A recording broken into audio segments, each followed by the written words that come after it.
무릇 멍에 아래에 있는 종들은 자기 상전들을 범사에 마땅히 공경할 자로 알지니 이는 하나님의 이름과 교훈으로 비방을 받지 않게 하려 함이라. 믿는 상전이 있는 자들은 그 상전을 형제라고 가볍게 여기지 말고 더 잘 섬기게 하라. 이는 유익을 받는 자들이 믿는 자요 사랑을 받는 자임이라. 너는 이것들을 가르치고 권하라.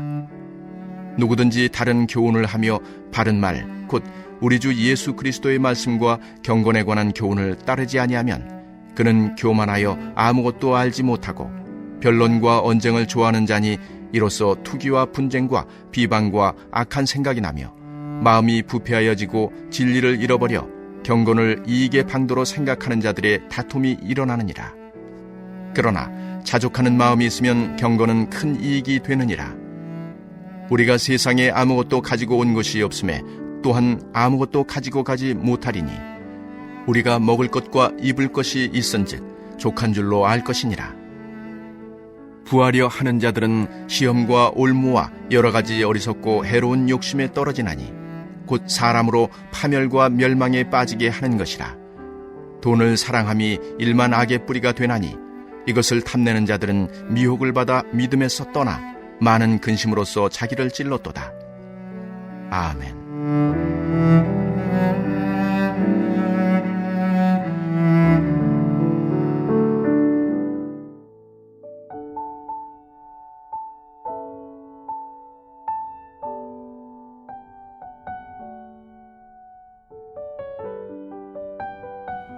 사실은 우리가 10절 말씀 읽고 아멘 하기가 쉽지 않거든요. 2000년 전에도 이랬다는 말입니다. 돈을 사랑하는 것이 일만하게 뿌리다. 에베소 교회의 목회가 되는 상황을 보니까, 에베소 교회 성도들 보니까 결국은 돈 사랑한 것 때문에 자기를 찔렀다. 하나님께서 주시는 은혜를 잃어버렸다라는 것입니다. 우리 6장에서 먼저 1절과 2절은 앞서 5장에서 나오는 본문들을 정리하는 내용입니다. 이 과부들을 가족들이, 친족들이 돌보라고 했거든요. 가정의 관계가 어떠해야 되는지를 말해주는 것이고, 그 다음에는 잘 다스리는 장로들을 17절에는 배나 존경하라 라고 했습니다. 교회 안에서의 사람들과의 관계가 어떠해야 되는지를 말한 것입니다. 이제는 6장 1절과 2절은 교회 밖에 나가면 세상에 사는데, 당시 에베소 성도들의 요즘 말로 하면 직장 생활이라는 것이 우리가 말하는 대기업 이런 건 없었거든요. 작은 규모의 가게나 아니면 배려와 관련된 영업하는 업체에 들어가게 되는데, 그 중에는 어떤 관계들이 있었을까? 예수 믿는 사람이 직장에 상사할 수도 있었다는 겁니다. 그런 상황이 있기 때문에 이런 말을 적어 놓는 것입니다. 예수 믿으니까, 나도 예수 믿으니까 잘해주세요. 우리가 같은 형제 자매 아닙니까? 라고 하지 말라는 것입니다. 네가 하는 일을 똑바로 하고, 네가 월급 받으면 월급 받는 것만큼 일을 하고 살아가라는 것입니다. 냉정하게 말하면 그렇습니다. 2절 보시면요, 믿는 상전이 있는 자들은 그 상전을 형제라고 가볍게 여기지 말고, 우리가 같은 교회 다니지 않습니까? 좋은 게 아닙니까? 그러지 말라는 것입니다. 왜? 세상은 그렇게 호락호락하지 않습니다. 이들을 더 잘 섬기게 하라. 이는 유익을 받는 자들이 믿는 자요 사랑을 받는 자임이라. 너는 이것들을 가르치고 권하라. 바울의 입장에서 보니까 우리는 월급에 대해서 생각하기라 항상 내 월급은 작지요. 아니, 저 회사는 더 많이 준다는데 일은 우리가 더 어렵게 하는 것 같은데 왜 그럴까? 월급을 받는 사람은 내가 받는 월급만 생각하지만, 기업을 운영하는 사람은 단순히 월급 주는 게 다가 아니잖아요. 요즘 같으면 4대 보험도 생각해야 되고, 그리고 올 한 해는 우리가 이런 일 해서 1년 먹고 살았는데 내년에는 상황이 바뀌어질 수도 있잖아요. 환경이 항상 변하지 않습니까? 한국에 있는 주요 대기업들이 요즘 회사를 많이 옮기고 있잖아요. 미국으로 옮겨가기도 하고 다른 나라로 옮겨가기도 하고. 그러면 우리 회사의 기반을, 예를 들면 직원이 한 100명 되는데 그걸 옮겨가는 게 쉽겠습니까? 우리 집 하나 옮겨 이사하는 것도 얼마나 일이 많은데, 얼마나 생각해야 되는데. 그래서 그런 상황들을 사도 바울이 알고, 그래서 믿는 상전이 있는 자들은 그 상전에 대한 태도를 이렇게 하라. 더 존경하고 가볍게 여기지 말라고 말하는 것입니다. 자, 6장 1절 2절은 이미 한번 앞서 다른 내용이기 때문에 이렇게 정리하고 이제 6장 3절부터 사도 바울이 본격적으로 결론을 내립니다. 3절 봅니다. 누구든지 다른 교훈을 하며 바른 말, 곧 우리 주 예수 그리스도의 말씀과 경건에 관한 교훈을 따르지 아니하면, 경건에 관한 교훈이라고 말씀하고 있습니다. 첫 번째는 바른 말입니다. 이건 하나님의 말씀의 진리대로 가르치라라는 뜻이고, 그리고 그 학문적인 것만 끝나지 않고 그거는 공부해야 되는 일이라면 경건이 함께 가야 된다라는 것입니다.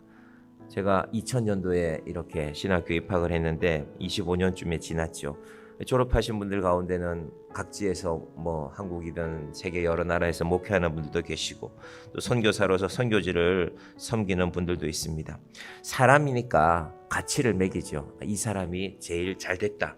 뭐 이름 있는 교회, 큰 교회, 뭐 부목사들이 몇십 명 있는 교회, 그렇게 담임 목사로 있는 사람도 있습니다. 사람들은, 보통 세상 사람들은 그런 걸 성공으로 여기죠. 야, 저분이 이만한 교회에 저분이 한번 설교하면 수만 명이 듣는데, 우리는 그런데 관심이 많습니다. 혹은 교회를 개척해서 또 교회가 크게 성장한 그런 일에도 관심이 많죠. 근데 신학교에서 배울 때 단 한 번도 그런 것이 제일 중요합니다, 그렇게 말씀하시는 분은 없습니다. 목사님들 가운데도 신학생들 가운데도 우리가 많이 들었던 내용은 우리는 다른 사람들에게, 성도들에게 바른 길을 가르쳐야 됩니다. 진리를 전해야 됩니다. 그 일을 위해서 여러분의 인생을 살아가는 것이 우리의 사명입니다. 그때 열심히 공부해서 그 시절에 신학교가 좀 인기가 있었거든요. 이제 90년대 인기가 크게 올라갔다가 아마도 조금씩 떨어지는 때였는데 아마 230명인가 뽑는데 제가 정확한 숫자는 기억나지 않지만 1,500명 이상 왔습니다. 근데 200명 뽑는데 1,500명이 왔으니까 한 번에도 합격이 안 되잖아요. 두 번, 세 번. 저희 동기로 입학하신 분 중에는요 10번 쳤습니다. 10번. 그러니까 애가 태어났는데 초등학교 4학년이 돼 있더래요. 자기가 합격하고 나니까 자기가 첫 시험을 치던 해에 이제 신학교 가야 되겠다 했는데 열심히 공부합니다. 뭐 성경도 하고 영어도 하고 또 설교를 작성하기 때문에 논술 같은 것도 보는데, 우리가 알고 있는 유명한, 한국에서 제일 유명한 학교 혹은 미국의 유명한 학교 출신들 많은데 이상하게 그분들도 한 번에 잘 합격을 못합니다.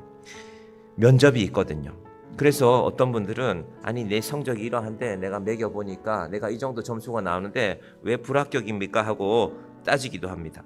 그럼 교수님들 하는 말 중에 하나는 우리 학교 교훈을 잘 보세요라고 합니다. 신학교 예배당 앞에 보면 큰 바위에다가 경건과 학문이라고 적혀 있거든요. 당신 공부 잘했습니다. 근데 우리는 목회자로서 경건을 어떻게 실천해 왔는가도, 사실 뭐 저도 뭘 잘해서 그렇게 된 건 아닌데, 그래서 결국 우리는 합격하고 나면 하나님이 은혜로 합격시켜 주신 것이다 라고 말합니다. 디모데에게 사도 바울이, 디모데야, 내가 마지막으로 목회에 대해서 할 말이 있는데 너 이렇게 해야 된다라는 것이 바로 오늘 본문의 내용입니다. 그래서 3절에 먼저 보시면 누구든지 다른 교훈을 하며 바른 말, 곧 우리 주 예수 그리스도의 말씀과 경건에 관한 교훈을 따르지 아니하면, 그리스 철학이 성행하던 시대였거든요. 똑똑한 사람들이 많은 도시였습니다. 에베소는 국제적인 도시였기 때문에 똑똑한 사람, 공부 많이 한 사람, 유명한 사람들이 많았습니다. 그러나 그 사람들이 다른 교훈을 하게 하면 안 된다. 우리는 예수 그리스도의 교훈, 진리를 가르쳐야 되는 사람이다. 네가 평생 해야 될 일은 이것이라는 것입니다. 자, 4절 같이 볼까요? 그는 교만하여 아무것도 알지 못하고 변론과 언쟁을 좋아하는 자니 이로써 투기와 분쟁과 비방과 악한 생각이 나며. 교회가 이걸 놓치면 세상의 것들이 교회로 들어옵니다. 요즘 세상 사람들이 아마 뉴스를 보면 제일 많이 듣는 말이 통일교일 것입니다. 통일교는 한국 교회가, 한국 정부가 손대지 못하는 영역이라고 여겨져 왔습니다. 워낙 방대하기 때문에. 그리고 정부 안에 뭐 지금도 그런 뉴스들이 계속 나오고 있죠. 유명했던 사람이, 검찰의 고위 간부가 통일교회 가서 뭘 알려주고 온다. 뭐 공짜로 해주겠습니까? 돈 많이 받겠죠. 하나님께서 이런 일들에 대하여서 오늘날의 교회가 통일교처럼 여겨지면 안 됩니다. 신천지처럼 여겨지면 안 됩니다. 이 중요한 일을 위해서 우리가 해야 할 일은 혹은 제가 해야 할 일은 바른 말, 곧 우리 주 예수 그리스도의 말씀과 경건에 관한 교훈을 따라야 하는 것입니다. 이것이 바울의 마지막 부탁입니다. 이걸 잃어버리면 어떻게 될까? 5절로 가봅니다. 마음이 부패하여지고 진리를 잃어버려 경건을 이익의 방도로 생각하는 자들의 다툼이 일어나느니라. 서울의 어느 교회는 본인들 예배는 잠깐 드리고 아침에 주일마다 광화문에 나가는 교회가 있었죠. 지금 어떤 상황인지 모르겠지만 마음이 부패하여지고 진리를 잃어버려. 바로 그것이 바울이 디모데에게 마지막으로 부탁하는 것입니다. 3절에 너는 이것들을 가르치라. 이것이 바로 말씀과 경건에 관한 교훈입니다.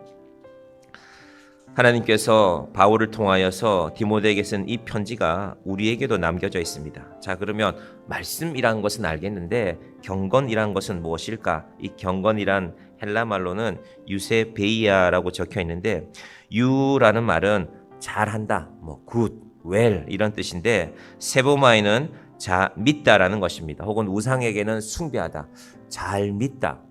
잘 믿는 것이 경건이라고 했는데 여러분 잘 믿는 것이 무엇입니까? 그 의미가 참 넓죠. 매일 새벽기도 나오면 잘 믿는 거 아닙니까? 예, 잘 믿는 것입니다. 그럼 아침마다 우리 육체가 피곤한 날도 있는데 이 기도의 자리를 지켜가는 것이 얼마나 귀한 일입니까? 여기서 말하는 잘이라는 뜻의 핵심이 하나 있습니다. 금방 잘하는 거 말고 열정적으로 내가 젊을 때는 다 했어. 내가 옛날에는 이런 거 다 했어. 근데 지금은 잘 안 해. 이런 믿음 말고 그 자리를 꾸준히 지켜가는 것입니다. 여러분 열정은 금방 식습니다. 금방. 100m 달리기 잘하면 대단하죠. 근데 100m 달리기 한번 하고 나면 그 자리에 쓰러지죠. 짧은 거리를 달리는 것이 우리의 믿음이 아니라 믿음은 긴 경주를 하는 것입니다. 마라톤과 같은 것입니다. 꾸준히 그 자리를 지켜가는 것입니다. 그럼 예배도 마찬가지입니다. 그 자리를 꾸준히 지켜가는 것이 중요합니다. 신학교에 들어오신 분 가운데는 누가 봐도 세상의 경력이 저분은 이런 사람이구나 화려한 분들이 있습니다. 변호사 출신, 의사 출신 이런 분들도 있습니다. 그런데 그 유명세를 갖고 시작하지만 금방 끝내는 분들도 있습니다. 오래 안 가거든요. 왜냐하면 내가 변호사로서 변론 한번 하면 이만한 돈을 받는 사람이었는데 교회 가서 목회를 해보니까 나를 새벽부터 불러내서 어떤 날은 밤늦게까지 이렇게 내가 교회를 섬기는데 나한테 돌아오는 이게 이것밖에 안 돼? 어느 날 생각하게 되는 거죠. 물론 다 그런 것이 아니라 그 중에 소수가. 그래서 신학교 교수님들이 면접할 때마다 당신은 세상에서 이렇게 좋은 대우를 받았는데 목회자의 대우는 그렇게 좋지 않습니다. 그거 알고 목회하셔야 됩니다. 면접할 때 꼭 들어가는 질문입니다. 교회는 4절에 보시면 그는 교만하여 아무것도 알지 못하고. 그럼 어찌 보면 목회자라는 자리는 서울에 있는 대형교회에서 실제로 있었던 일들인데 목회자라는 자리는 그 교회 청년들이 수백 명 수천 명 모여 있단 말이에요. 그런데 우리 청년부 친구들 가운데 고등학교 때는 별로 대단하지 않았는데 신학교 가서 전도사님이 되고 목사님이 되면 앞에 서잖아요. 찬양을 인도하고 때로는 말씀을 전하고. 그러니까 그 교회에 모여있는 청년들, 형제자매들에게는 앞에 서 있는 사람이 제일 대단해 보겠죠. 그래서 목회자와 결혼해야 되겠다 라는 그런 일들도 있습니다. 그런데 오늘 본문을 잘 보면 그는 교만하여 아무것도 알지 못하고 그런 것에 휩싸여 살게 되면 그러면 신학교를 가는 사람들의 이유도 그럴 수 있겠죠. 목사가 제일이구나, 전도사가 제일이구나. 요즘은 별로 그렇지가 않지만 인기가 없어서 이제 신학교 오는 사람이 점점 없다고 하지만 그 일들이 교만을 만든다는 것입니다. 디모데도 앞에 섰거든요. 나이가 어린데 연소한데 앞에 섰지 않습니까? 그래서 오늘 6장부터 나오는 많은 내용들은 디모데를 향하여서 조심하라는 것입니다. 교만하여 아무것도 알지 못하고 4절 변론과 언쟁을 좋아하는 자니 이로써 투기와 분쟁과 비방과 악한 생각이 나며 마음이 부패하여지고 진리를 잃어버려 경건을 이익의 방도로 생각하는 자들의 다툼이 일어나느니라. 우리가 얼핏 보면 디모데 반대측에 선 사람인 것 같지만 디모데 너도 그럴 수 있다라는 의미가 포함되어져 있습니다. 젊은 사람이 앞에 서서 교회의 지도자가 되었으니까 이런 일들을 조심하라는 것입니다. 교회라는 헬라 말은 에클레시아인데요. 불러내다라는 것입니다. 어떤 사람들을 불러내었을까? 세상에서 대단한 사람들, 교회 입구에서 시험 쳐서 95점 이상은 합격. 하나님이 그렇게 우리를 불러내지 않으셨습니다. 어찌 보면 세상에서 비슷한 사람들, 어찌 보면 세상에서 더 못한 사람들을 불러서 교회로 세우셨습니다. 여러분, 교회가 왜 뉴스에 오르내리냐 하면요, 교회가 너무 많은 것을 가지면 뉴스에 오르내립니다. 그 교회가 비자금이 몇백억이 있대. 그러면 그건 뉴스감이잖아요. 여러분, 그래서 하나님이 어떤 교회를 만드셨을까를 우리가 늘 생각해 봐야 됩니다. 우리 마음하고 하나님 마음하고 다릅니다. 우리는 우리 교회가 수천 명이 모여, 그러면 그 도시의 자랑이죠. 여러분, 중소도시에서 수천 명이 모이는 교회에 있으면 국회의원이 그 교회 눈치 안 보겠습니까? 눈치 봐야죠. 수천 표가 왔다 갔다 하는데. 그러면 그 교회 목사님의 마음이 어떨까요? 저 같으면 좀 점점 들뜰 것 같아요. 그렇지, 인사하러 와야지. 예를 들면 어느 국회의원이 나온다는데 쟤는 인사를 하러 안 오네. 그러면 어느 중에 설교 중에 그런 말 나오지 않을까요? 누가 그렇다는 게 아니라 사람의 마음이 그 사람은 좀 교만한 것 같아요. 여러분, 이 한마디 하면 교인들의 마음이 움직이면 수천 표가 왔다 갔다 하면은 국회의원의 운명이 달라지는 거죠. 잘하던 사람이 떨어질 수도 있고. 목사들이 하나님이 보내신 많은 성도들을 그렇게 이용하면, 그리고 이제 자기가 더 높아져야죠. 대통령 그거 별거 아니야. 내가 지지해줘야 대통령 되는 거야. 여러분, 그 정도 되면, 통일교가 이번에 몇십만 표를 움직였는지는 모르겠지만은 그 정도 되면 세상 부럽지 않은 것입니다. 그런데 교회가 세상 부럽지 않은 자리가 되면 그때부터 문제입니다. 왜? 그는 교만하여. 그게 교만 아닙니까? 하나님께서 우리에게 이 바울이 디모데에게 부탁하는 마지막 말씀을 잘 깨닫게 하기를 바랍니다. 그리고 이제 본격적인 이 말씀의 결론은 내일 내려집니다. 오늘은 5절까지 보았는데 5절 다시 한번 봅시다. 마음이 부패하여지고 진리를 잃어버려 경건을 이익의 방도로 생각하는 자들의 다툼이 일어나느니라. 우리 교회가 이런 교회가 되지 않기를 바랍니다. 제가 여러분들한테도 너무 많은 돈을 벌지는 않았으면 한다고 말씀드리죠. 여러분 서운할지 모르겠지만, 목사님 나도 한 100억 갖고 있고 싶은데, 여러분 과연 여러분이 어느 날 100억이 생기면 그 100억을 지킬 만한 믿음이 있습니까? 큰 돈이 생겼는데. 경건은 하나님께서 믿음을 지키기 위해 우리에게 주신 선물입니다. 하나님께서 무언가를 주실 때, 결론은 6절이거든요. 내일부터 보겠지만, 그러나 자족하는 마음이 있으면 경건은 큰 이익이 되느니라. 반대로 말하면 뭡니까? 자족하는 마음이 없으면 경건이 힘들다는 것입니다. 우리의 인생이 하나님이 주신 것들을 잘 기억하는 인생이 되기를 바랍니다. 하나님, 이 아침에도 저한테 이만한 건강 주셔서 나와서 기도하고 이 하루를 시작하고, 우리의 일터에서도 월급을 이거밖에 안 주네가 아니라, 하나님 그래도 또 이만큼 주시니 감사합니다. 제가 한 영혼을 제 마음에 품고 살기를 원합니다. 이 가을에 우리에게 이 성숙한 믿음을 허락하시기를 간절히 축원드립니다. 기도하겠습니다. 하나님 아버지, 감사합니다. 사도 바울이 믿음의 결론에 경건을 두고 있습니다. 자족하는 마음이 있으면 경건은 큰 이익이 되느니라. 하나님, 우리가 하나님이 주신 것들에 만족하지 못하면 결코 경건한 삶을 살 수 없다는 말씀입니다. 아버지 하나님, 바울이 디모데에게만 하는 말씀이 아니라 하나님께서 바로 우리에게 주시는 말씀입니다. 이 풍족한 세상에 살면서 세계에서 세계에 이 많은 나라들이 있지만 그 가운데 잘 사는 나라 가운데 한 나라에 살면서 늘 주변만 돌아보고 내게 있는 것은 작고 누구에게 있는 것은 많고 그것만 따지는 인생이 아니라 경건을 아는 인생이 되게 하여 주시옵소서. 자족하는 마음을 갖는 믿음이 되게 하여 주시옵소서. 예수님의 이름으로 기도드립니다. 아멘.